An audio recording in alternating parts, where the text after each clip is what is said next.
Hello students, welcome back to our YouTube channel Rahul sir bio Trivedi. तो बच्चों आज हम लोग फिर से एक नई डीपीपी करेंगे, एमसीक्यू करेंगे भीम बैच में, और चैप्टर हमारा है फोटोसिंथेसिस इन हायर प्लांट्स। थोड़ा सा अलग टाइप का चैप्टर है, इसलिए एमसीक्यू इसके बहुत जरूरी है। साथ में 2 लेक्चर हो चुके हैं, अगर आप तक आपने नहीं देखे हैं तो लेक्चर पहले देखें और इसके बाद एमसीक्यू जरूर करें। बेटा सारे के सारे एमसीक्यू एनसीईआरटी बेस्ड होंगे, और पिछले 2 दिन से क्लास न होने के कारण थोड़ा सा स्वास्थ्य गड़बड़ था, अब ठीक है। तो चलिए बात को स्टार्ट करते हैं। अब किसके साथ? एमसीक्यू के साथ। और आज का पहला क्वेश्चन आपका ये रहा। पहला क्वेश्चन क्या कह रहा है? Chlorophyll is the red pigment of leaf of all plants, blue pigments of leaf of all plants, green pigments of root of all plants, और लास्ट में लिखा हुआ नन ऑफ दीज। क्लोरोफिल है लाल वर्णक जो कि सभी प्रकार की पत्तियों में, सभी पौधों की पत्तियों में पाया जाता है। नीले रंग का वर्णक जो कि सभी पौधों की पत्तियों में पाया जाता है। हरे रंग का वर्णक जो कि पौधों की जड़ों में पाया जाता है, या इनमें से कोई नहीं। जल्दी से आंसर टाइप करो बेटा, बहुत ही इजी क्वेश्चन। और पेज नंबर 206 एनसीईआरटी क्वेश्चन का अमाउंट इजी है, इसलिए केवल 10 सेकंड आपको दिए जाएंगे। चलो जल्दी करते हैं।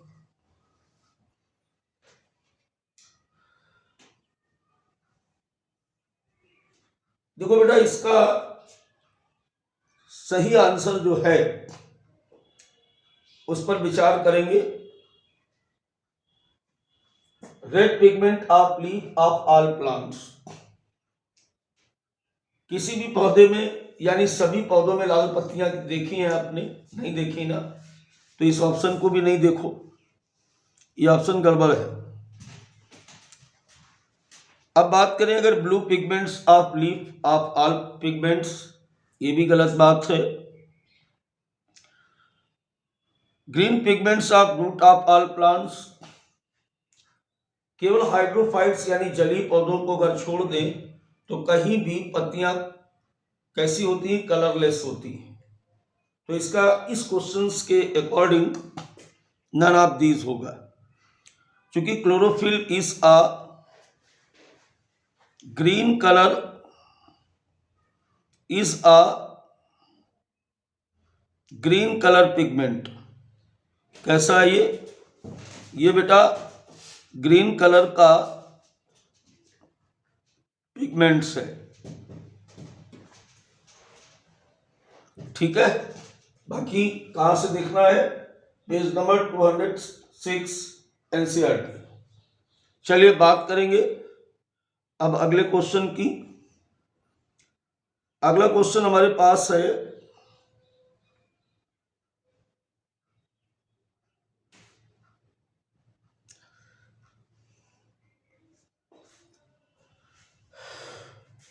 in an experiment where a part of leaf is enclosed in test tube containing KOH, soaked cotton and exposed to light will. Test positive for starch, test negative for starch due to inability to absorb light inside test tube. Test negative for starch due to inability to absorb CO2. Test negative for starch due to absence of water.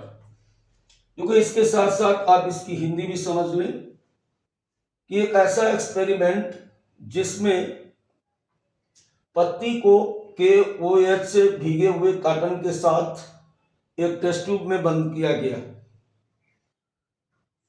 उस experiment का जो result था वो मंड परीक्षण के लिए धनात्मक था, मंड परीक्षण के लिए ऋणात्मक था, और उसका कारण ये था कि इसको प्रकाश नहीं मिला इसलिए। तीसरा था टेस्ट इसका जो था वो ऋणात्मक था क्योंकि उस प्रयोग में स्टार्च बनने के लिए पर्याप्त मात्रा में कार्बन डाइऑक्साइड नहीं मिल पाई उसे। और चौथा था कि टेस्ट निगेटिव इसलिए आया था क्योंकि पानी की कमी थी, इसलिए से स्टार्च नहीं बना। जल्दी से बताइए, आंसर दीजिए बेटा। देखो आप लोग आंसर नहीं देते हो तो फिर मजा नहीं आता पढ़ाने में। जल्दी से आंसर टाइप करो।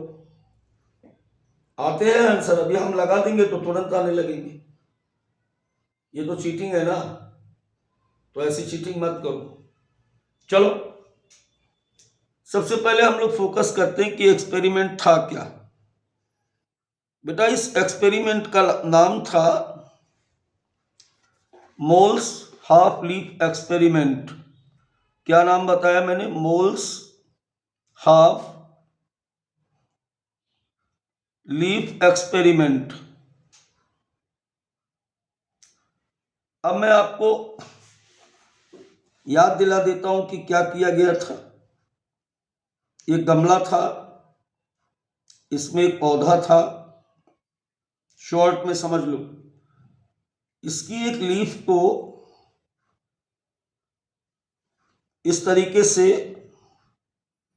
एक ट्रांसपेरेंट बॉटल के अंदर, इस तरीके से एक ट्रांसपेरेंट बॉटल के अंदर इसमें ऐसे बंद किया गया था, और इस बॉटल के अंदर एक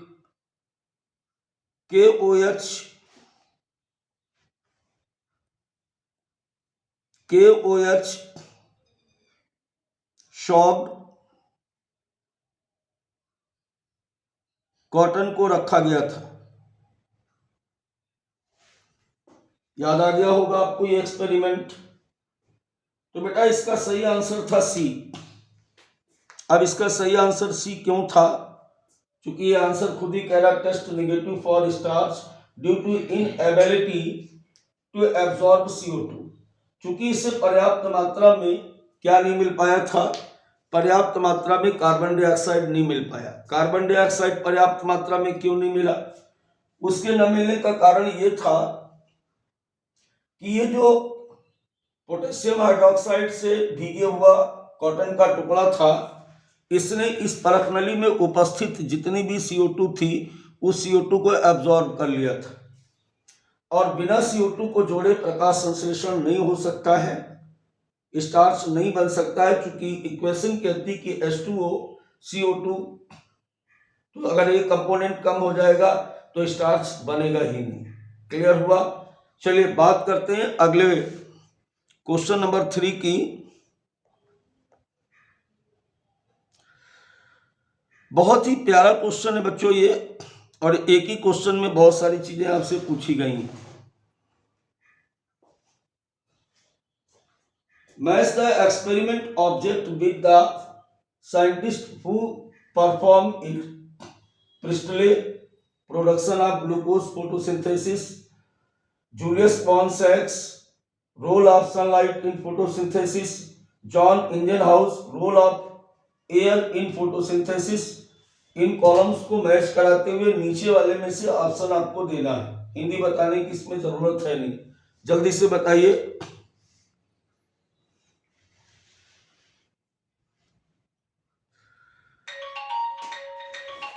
जल्दी से आंसर बताएं बेटा, मैच कराइए, कोशिश किया करो।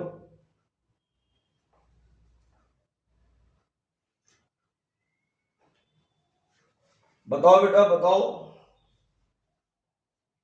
देखिए यहां पर मैच कराते हैं। प्रिस्टले ने अपने एक्सपेरिमेंट में, जो कि कैंडल वाला एक्सपेरिमेंट था, उसने ये प्रूफ किया था कि प्रकाश संश्लेषण के लिए वायु आवश्यक है। ये बात सभी को पता है। जूलियस पॉन्सेक्स ने ये बताया, पिछले लेक्चर में मैंने ये बात बताई थी आपको, कि प्रकाश संश्लेषण के दौरान ग्लूकोज बनता है और उसे स्टार्च के रूप में स्टोर किया जाता है। ये पूरी लाइन एनसीईआरटी की है। पेज नंबर 207 और लेवल क्वेश्चन का हार्ड है, यानी टफ क्वेश्चन था ये। और तीसरा John Ingenhousz role of sunlight in photosynthesis. तो बच्चों इसका सही आंसर आएगा, मैच करा लिया आपने, तो पहले का थर्ड,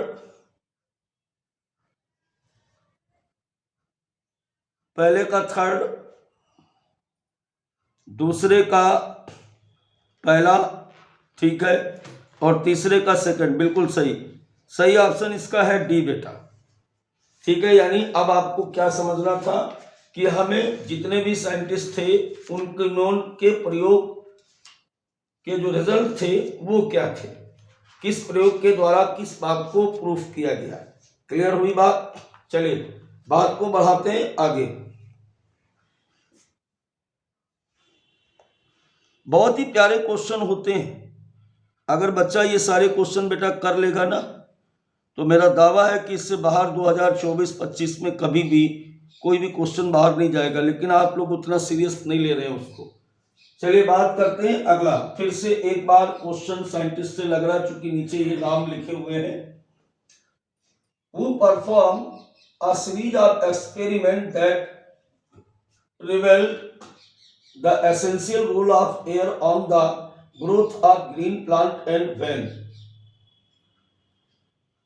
वो कौन सा वैज्ञानिक था जिन्होंने प्रयोगों की एक श्रृंखला प्रस्तुत की और प्रयोगों के द्वारा ये बताया कि हरे पौधों को अपनी वृद्धि के लिए वायु की आवश्यकता होती है? Cornelius van Niel 1787, Joseph Priestley 1770, T Engelmann 1756, both A and B. जल्दी से बताइए। Page number 207 easy mode, page number 207 easy mode, जल्दी से बताएं बेटा। अभी इसके पहले वाले क्वेश्चन में इस पर चर्चा हुई थी। हमने आपको एक बात बताई थी यहां पर कि जोसेफ प्रिस्टली का 1770 में जो एक्सपेरिमेंट दिया था, कैंडल एक्सपेरिमेंट, उसमें कई सारे सीरीज थे। आपको याद होगा कि पहले स्टेप में इन्होंने क्या किया था। चलो मैं आपको रिमाइंड कराता हूं। पहले स्टेप में इन्होंने क्या किया था कि एक बेल जार के अंदर एक माउस यानी चूहे को लिया और एक जलती हुई कैंडल को रख दिया। थोड़ी देर बाद इन्होंने देखा कि जलती हुई कैंडल बुझ गई और चूहा भी मर गया सफोकेशन के कारण। फिर इसके बाद बेटा इन्होंने क्या किया, अगले स्टेप में फिर से एक बेल जार लिया, एक माउस लिया, एक कैंडल लिया, साथ ही साथ एक मिंट प्लांट लिया। अब की बार इन्होंने देखा कि मिंट प्लांट रखने के बाद कैंडल जल रही थी और चूहा भी खुश था। यानी इससे इन्होंने ये बताया कि पौधों की वृद्धि के लिए वायु आवश्यक होती है। ऑक्सीजन की खोज तो बाद में हुई, वो अगले एक्सपेरिमेंट में प्रूफ हुआ कि जो निकल रहा था वो क्या था।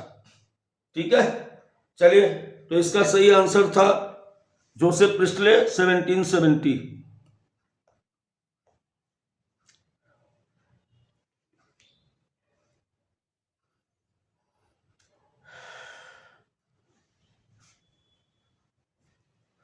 Who discovered oxygen and when?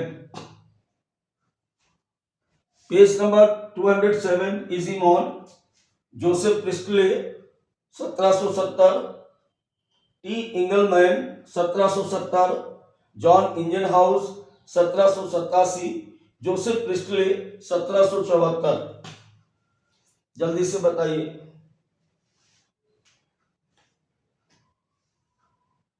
अभी हमने पिछले वाले क्वेश्चन में कुछ कहा है। क्या कहा था कि 1770 में ऑक्सीजन की खोज नहीं हुई, अभी कहा था बाद में हुई। तो आपके पास ऑप्शन केवल दो बच रहे, 87 और 74। जॉन इंजन हाउस का ऑक्सीजन से कोई लेना देना नहीं है, इनका एक्सपेरिमेंट अलग है। ठीक है। जोसेफ प्रिस्टले को हालांकि बाद में ऑक्सीजन का डिटेक्शन दूसरे साइंटिस्ट ने किया, लेकिन चूंकि कैंडल एक्सपेरिमेंट ने जिस एयर के बारे में बात की थी वो बाद में डिटेक्ट हुई कि वही ऑक्सीजन है, इसलिए जोसेफ प्रिस्टले को ही ऑक्सीजन का खोजकर्ता माना गया।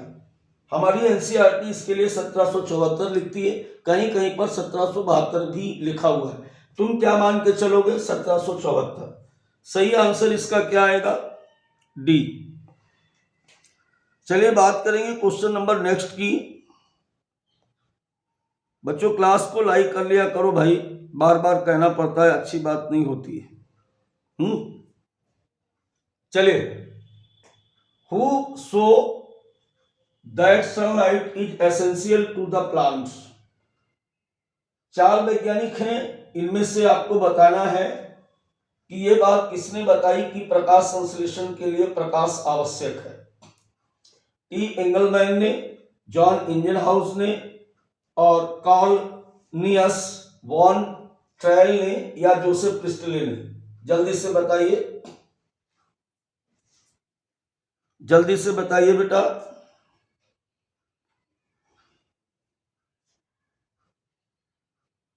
बिल्कुल इजी क्वेश्चन, इजी लिखा हुआ है, ई फॉर इजी। 207। अब क्या लाइन नंबर भी बता दूं एनसीईआरटी की? खोल के देखा करो।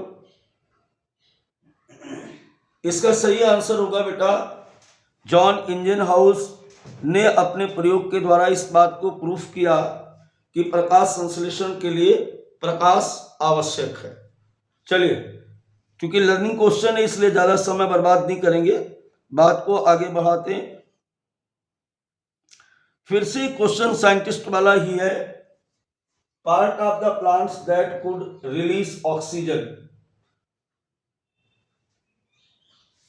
पौधों के भागों के द्वारा ऑक्सीजन निकाली जाती है, इस बात को सबसे पहले किसने बताया? जॉन इंजनहाउस ने, टी डब्ल्यू इंगलमैन ने, जोसेफ प्रिस्टले ने, none of this. Page number 207 easy mode. जल्दी से बताओ, जल्दी से बताओ।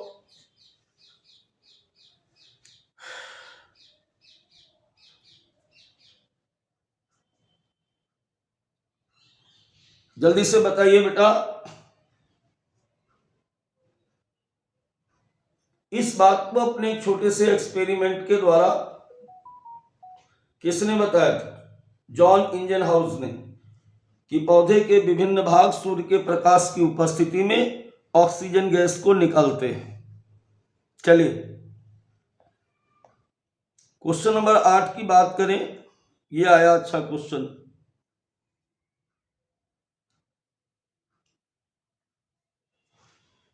देखो ये बेटा पेज नंबर 207 हार्ड मॉड का क्वेश्चन है, ध्यान से।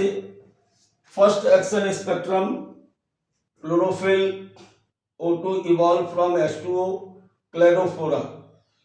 इसमें से आपको सही से मैच करा करके और नीचे दिए गए जितने भी कॉलम्स हैं, ये ऑप्शन हैं, इनमें से आपको एक को सेलेक्ट करना है। ठीक है, तो चलिए मिलाते हैं। पहले आप मिला लो फिर हम मिलाएंगे।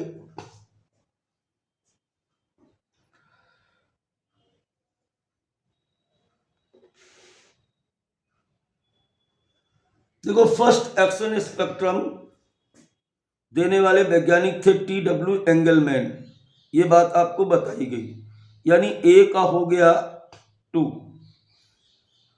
बी क्लोरोफिल, तो क्लोरोफिल के बारे में अगर बात करें तो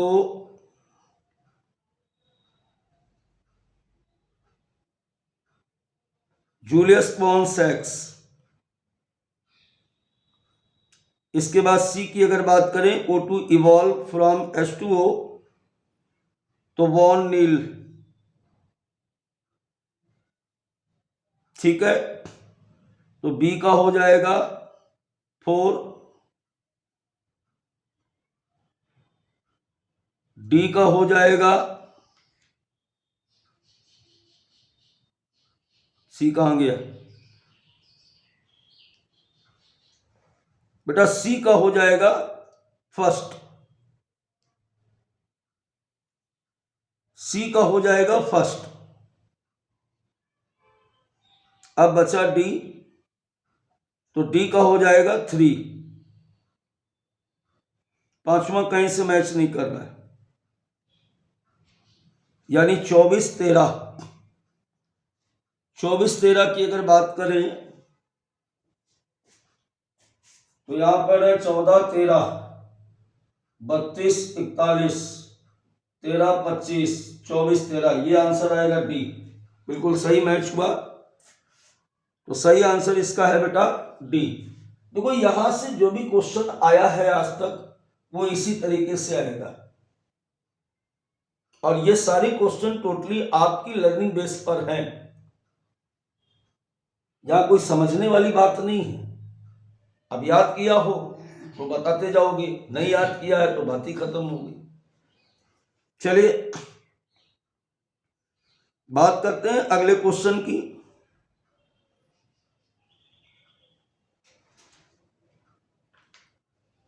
अगला क्वेश्चन है, खाली जगह पड़ी है, where use to detect the site of O2 evolution. Page number 207 easy mode का क्वेश्चन। बैक्टीरिया, डेस, फंजाई, वायरस। जल्दी से बताइए। ये भी लर्निंग क्वेश्चन है, पेज नंबर 207, जरूर पढ़े, बहुत इंपॉर्टेंट है आज की डीपीपी के लिए। इसका सही आंसर है bacteria. We are use to detect the site of O2 evolution. आपको याद होगा एक छोटा सा एक्सपेरिमेंट मैं आपको याद दिलाता हूं। इस तरीके से एक एक्सपेरिमेंट था, इस पर जब स्पेक्ट्रम डाला गया, यहां पर एक क्लेडोफोरा हमने लिया था, तो जहां जहां पर ब्लू और ग्रीन रेड लाइट को डाला गया उन स्थानों पर ऑक्सीजन के अधिक बबल्स दिखाई दिए थे। ऐसा कोई एक्सपेरिमेंट आपको पढ़ाया था मैंने? जहां जहां पर ब्लू और रेड लाइट का स्पेक्ट्रम पड़ रहा था वहां पर अधिक मात्रा में एरोबिक बैक्टीरिया आकर के जमा हो गए थे। याद आ गया? तो जीवाणु ही थे जिन्होंने क्या किया, use to detect the site of O2 evolution. उन्होंने इस बात का परीक्षण किया कि कहां कहां पर अधिक मात्रा में ऑक्सीजन निकल रही है। चलिए बात करते हैं क्वेश्चन नंबर 10 की।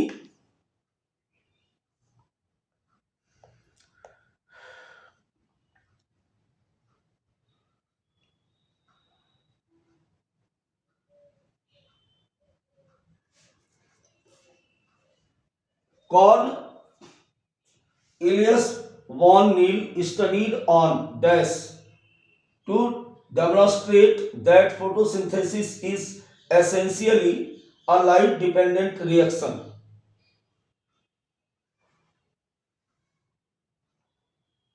नील ने अध्ययन किया या प्रयोग के द्वारा प्रूफ किया कि प्रकाश संश्लेषण की प्रकाशिक अभिक्रिया प्रकाश पर निर्भर करती है, या प्रकाश संश्लेषण एक प्रकाश पर निर्भर अभिक्रिया है। ठीक है, Cladophora, purple and green bacteria, purple and green bacteria. बेटा दो ऑप्शन टाइप नहीं हुए तो दोबारा से देखो इसको, अभी मैंने सही कर दिया इसको। Cornelius van Niel studied on to demonstrate that photosynthesis is essentially light dependent reaction.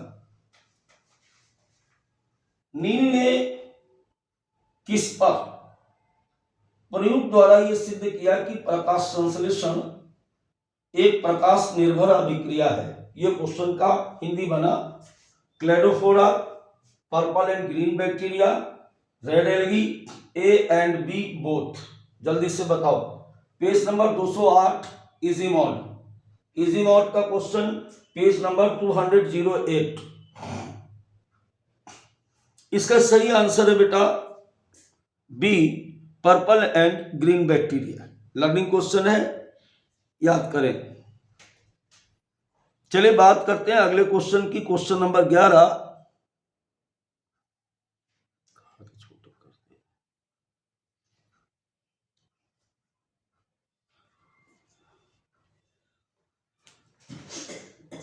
फिर से खाली जगह है।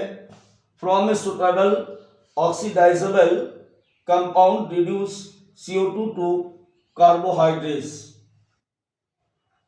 Oxygen, hydrogen, carbon, both A and B. Page number 208 easy mode. जल्दी से बताइए इन तीनों में से कौन सा ऐसा पदार्थ है जो CO2 को ऑक्सीडाइज करा करके कम करता है? जल्दी करो, जल्दी आंसर बताओ। इसका सही आंसर बेटा आएगा हाइड्रोजन। इसका सही आंसर है hydrogen. From a suitable oxidisable compound reduce CO2 to carbohydrates. याद करें, एनसीईआरटी की लाइन है।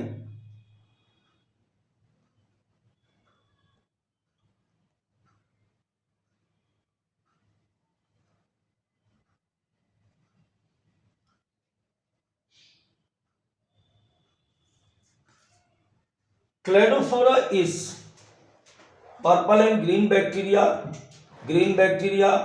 Red algae, sorry green algae. Cladophora एक है पर्पल यानी बैंगनीले, हरे बैंगनी जीवाणु, हरे जीवाणु, लाल शैवाल, हरे शैवाल। जल्दी से बताइए, आंसर बताइए बेटा। इससे सरल सवाल पूरे इस चैप्टर में नहीं होगा। सबसे इजी मॉड का क्वेश्चन है इस पूरे चैप्टर में मेरे द्वारा। अब ऐसा सवाल दोबारा सरल नहीं पाओगे। मौका अच्छा है बेटा, लगा ले जल्दी से लगाओ।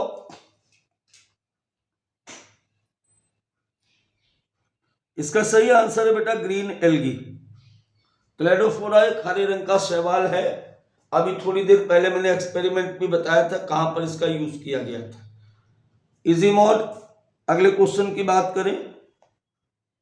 आज पहले डीपीपी है, मजे ले लो बेटा। बहुत सरल क्वेश्चन है ये, इससे सरल क्वेश्चन अब आने वाले हैं नहीं। चलिए बात करते हैं। Dash O2 evolved by the green plants comes from H2O, not from carbon dioxide. B. This was proved by using radioisotope technique. Statement A is wrong and statement B is right. Both statement A and B are wrong. Statement B is wrong and statement B is correct. Both statement A and B are correct. Oxygen evolved from the green plant come from H2O, not from carbon dioxide. हरे पौधों से निकलने वाली oxygen जल से निकलती है, carbon dioxide से नहीं। दूसरा, this was proved by using radio isotopic technique. इस बात को प्रूफ किया गया रेडियो आइसोटोपिक टेक्निक्स के द्वारा। जल्दी से बताइए, स्टेटमेंट वाला क्वेश्चन है, मजेदार क्वेश्चन है, जल्दी से आंसर करें।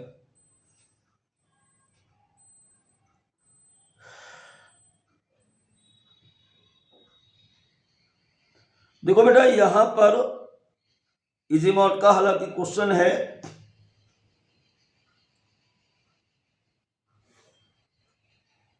इसका सही आंसर है ये दोनों स्टेटमेंट ए एंड बी, दोनों स्टेटमेंट कैसे हैं? करेक्ट हैं।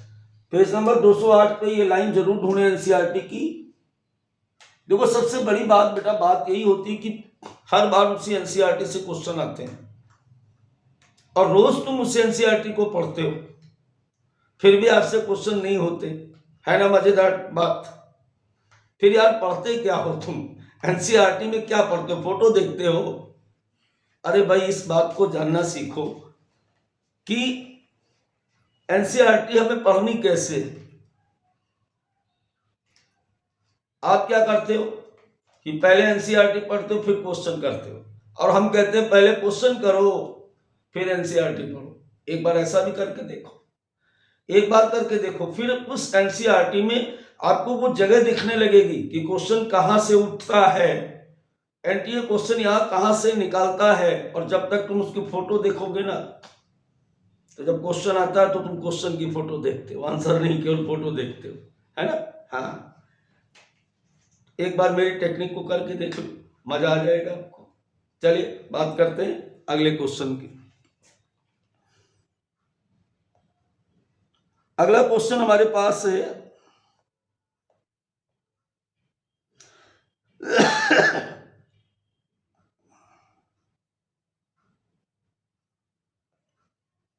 Where does photosynthesis take place?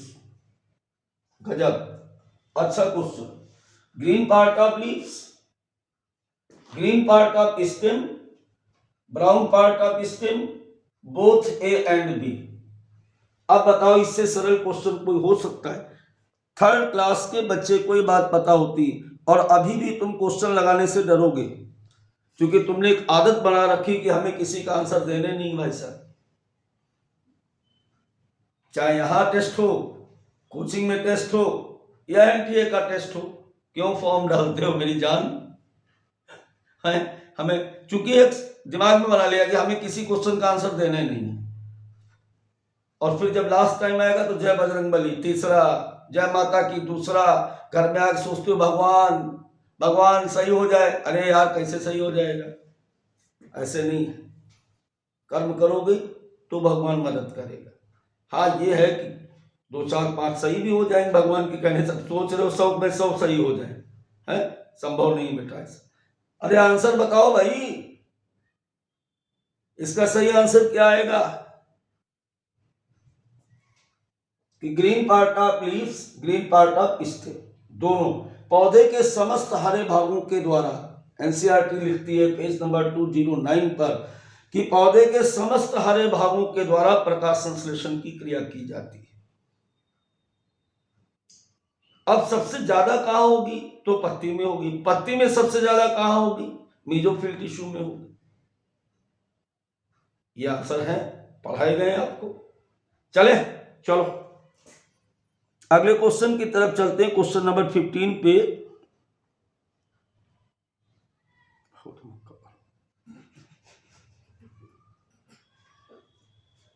अगला क्वेश्चन बेटा हमारे पास है AR। ऐसे क्वेश्चन का फैशन चल रहा है 2 साल से, थोड़ा सा संभल के और देख के। Assertion है chloroplast usually align themselves along the wall of mesophyll cells. Reason they get optimum quality of incident light by aligning along well. Choose the correct option. बताओ जल्दी बताओ। ये वाला तो हमें बताना पड़ेगा, तुम तो बता नहीं पाओगे।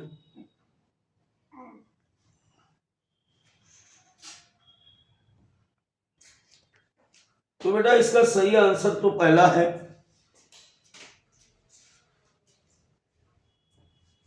Chloroplast usually align themselves along the wall of mesophyll cells. अभी मैंने थोड़ी देर पहले आपसे कहा भी था कि maximum photosynthesis take place inside the mesophyll tissue of leaf. ये जो मेसोफिल टिश्यू है हिंदी इसकी होती है पर्ण मध्योतक ऊतक।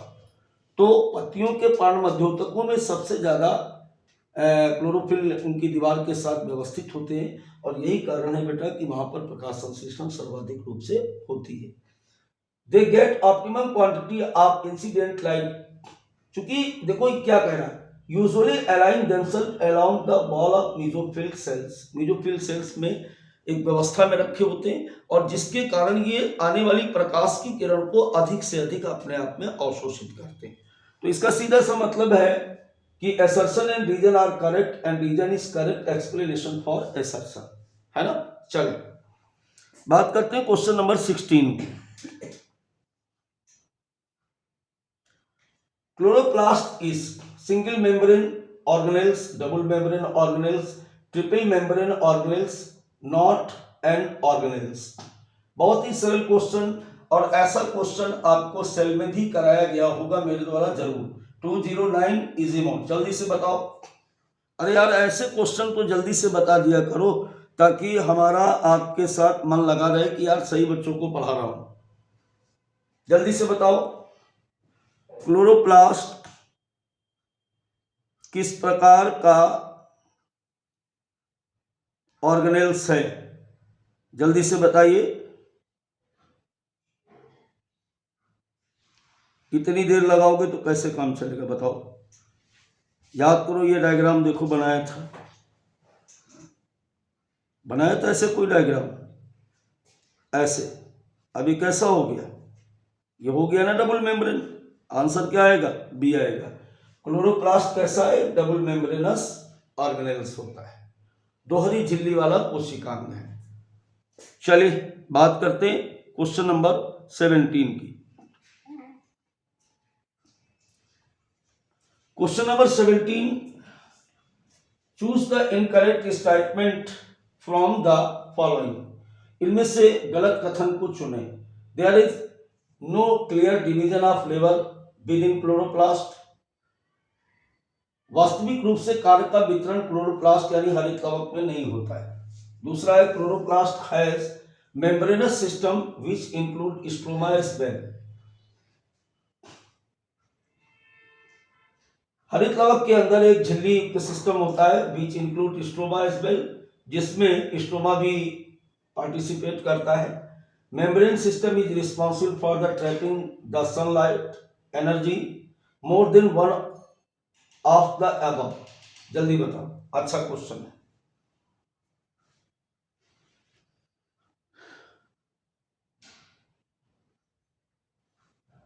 इनकरेक्ट बेटा, इनकरेक्ट देखना है, इनकरेक्ट। देखो इनमें से एक ही बात इनकरेक्ट है। इनमें से इनकरेक्ट है बेटा ए, क्योंकि यहां पर इनकरेक्ट क्या है? ये जो नो लिख दिया ये इनकरेक्ट। क्लोरोप्लास्ट में स्पष्ट रूप से लेवल ऑफ डिवीजन होता है। कैसे होता है? देखो मैं आपको बताता हूं। जैसे ये एक यहां पर, ऐसे यहां पर हम मान लेते हैं कि ये एक क्लोरोप्लास्ट है। अब इस क्लोरोप्लास्ट में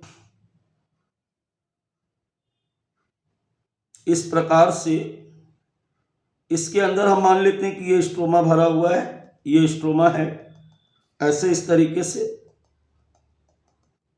ये स्ट्रोमा है, और इसके अंदर ये ग्रेना थैलेक्वाइड्स हैं, जो भी आप समझ सकते हो, मेम्ब्रेनस सिस्टम समझ सकते हो। ऐसे यहां पर फोटोलाइट रिएक्शन होती है,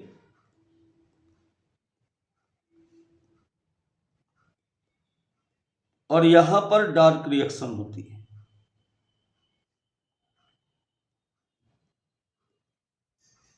कहां पे? स्ट्रोमा में। और ये जो मेम्ब्रेनस सिस्टम है इसके अंदर, यहां पर होता है light reaction.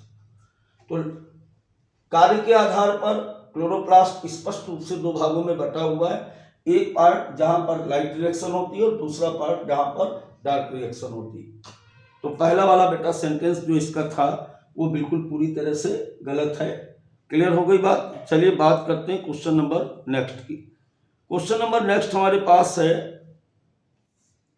Dark reaction is not light dependent, occurs in darkness, is photochemical reaction is indirectly light dependent. जल्दी से बताइए। हालांकि ये क्वेश्चन अभी तक हमने लेक्चर में नहीं बताया है, लेकिन अगर आप पढ़े हैं पेज नंबर 209 तो जरूर बता पाएंगे। देखो इसका सही आंसर है D, is indirectly light dependent. कैसे होती है ये अगली क्लास में हम आपको बताएंगे। अब यहाँ पर नहीं, डीपीपी चल रहा है तो बहुत लंबा इसका एक्सप्लेन है। और वैसे अगर आप टारगेट वगैरह के बच्चे हैं तो आप समझ सकते हो कि लाइट रिएक्शन में क्या होता है। लाइट रिएक्शन में के अंत में ATP प्लस NADP2H बनता है, और जब तक ये जाकर के आगे डार्क रिएक्शन में इन्वॉल्व होता है, तो अगर लाइट रिएक्शन नहीं होगी तो ये नहीं बनेगा, और ये नहीं बनेगा तो डार्क रिएक्शन नहीं होगी। समझ गए? इसलिए indirectly dependent on the light. Directly इसे लाइट की जरूरत नहीं होती है, लेकिन प्रकाश संश्लेषण की प्रकाशिक अभिक्रिया में बने हुए उत्पादों पर ये निर्भर करती है। इसलिए यहां पर हम लिख रहे हैं is indirectly light dependent reaction. चलिए बात करेंगे क्वेश्चन नंबर 19 की। गजब क्वेश्चन, या ये तुम लोगों ने कमेंट बॉक्स में लिख करके भौकाली क्वेश्चन, गजब क्वेश्चन, ये सब मेरी भी टंग खराब करे दे रहे हो। आप लोग लिखते हो ना, तो हम लोग पढ़ते हैं जब उसको, तो फिर वही टंग में आ गया। मैंने भी बोला गजब क्वेश्चन, कहाँ से लाते हो भाई, कौन सी डिक्शनरी पढ़ते हो। चलिए डायग्राम दिया गया बेटा, इसमें से हमें आपको पहचानना है कि कौन क्या है। गुड।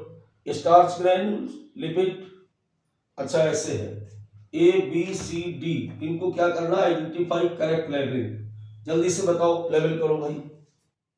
अब अगर क्लोरोप्लास्ट तुमने ठीक से पढ़ा होगा तो लेवल कर पाओगे। ऐसे क्वेश्चन जो होते हैं, अब ये फोटोसिंथेसिस से भी है, सेल से भी है, जल्दी से बोलो। Page number 209 easy mod.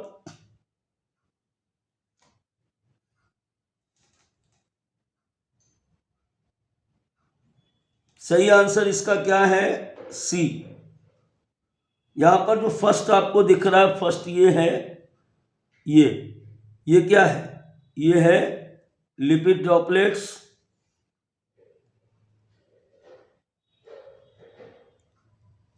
फिर इसके बाद सेकंड आपको दिख रहा है, ये सेकंड क्या है, स्टार्च ग्रेन्यूल्स, स्टार्च ग्रेन्यूल्स। और इसके बाद थर्ड क्या है, थर्ड तो बता ही दोगे यार, ग्रेना है, ये ग्रेना है। अब तो एक ही बच रहा है, और वो क्या है, स्ट्रोमा लैमेले है। ठीक है, इसको एक बार इस तरीके से जरूर देखें। वैसे आपकी बुक में ये डायग्राम बना होगा। तो चलिए बात करते हैं आज के लास्ट क्वेश्चन की।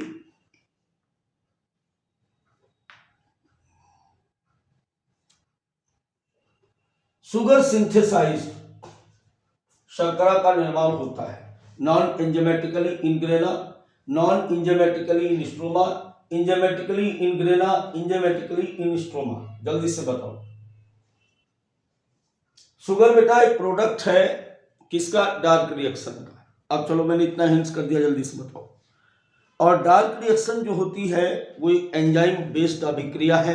अब बता लो, सॉल्यूशन बता दिया, इसके बाद बताओ ऑप्शन में क्या होगा। शुगर हमेशा कहां बनती है, डार्क रिएक्शन में। और डार्क रिएक्शन पूरी तरह से फोटोकेमिकल रिएक्शन होती है, जो कि एंजाइमों पर आधारित होती है। सही आंसर क्या आ जाए, डी, एंजाइमेटिकली इन स्ट्रोमा। तो बच्चों फिर मिलते हैं एक नई क्लास के साथ, और बच्चों को अपने साथ जोड़ने का प्रयास करें, क्योंकि ये एक अच्छी बात है। फ्री ऑफ कास्ट जो बड़े बड़े चैनल्स आपको पैसे लेकर के प्रोवाइड कराते हैं, वो सर आपको फ्री ऑफ कास्ट प्रोवाइड कराते हैं, किसी सब्सक्रिप्शन की जरूरत नहीं है। और हमारा जो मेन अभियान है, ये बात मेरी रिकॉर्ड हो रही, मैं जानता हूँ, चैनल कितना ही बड़ा हो जाए लेकिन यहाँ से कभी शिक्षा बेची नहीं जाएगी। Rahul sir bio Trivedi channel से कभी भी इसे बेचा नहीं जाएगा, फ्री ऑफ कास्ट। कई बार ऐसे बच्चे जो पैसे न होने की वजह से, कई बार दिव्यांग होने की वजह से अच्छी कोचिंग तक नहीं पहुंच पाते हैं, तो उन तक हमें इस शिक्षा को पहुंचाना है। तो बच्चों अपने साथ साथ और भी बच्चों को अपने साथ जोड़ें, वो भी फ्री ऑफ कास्ट, बिल्कुल फ्री। फिर मिलते हैं एक नई क्लास के साथ। बाय बाय बच्चों।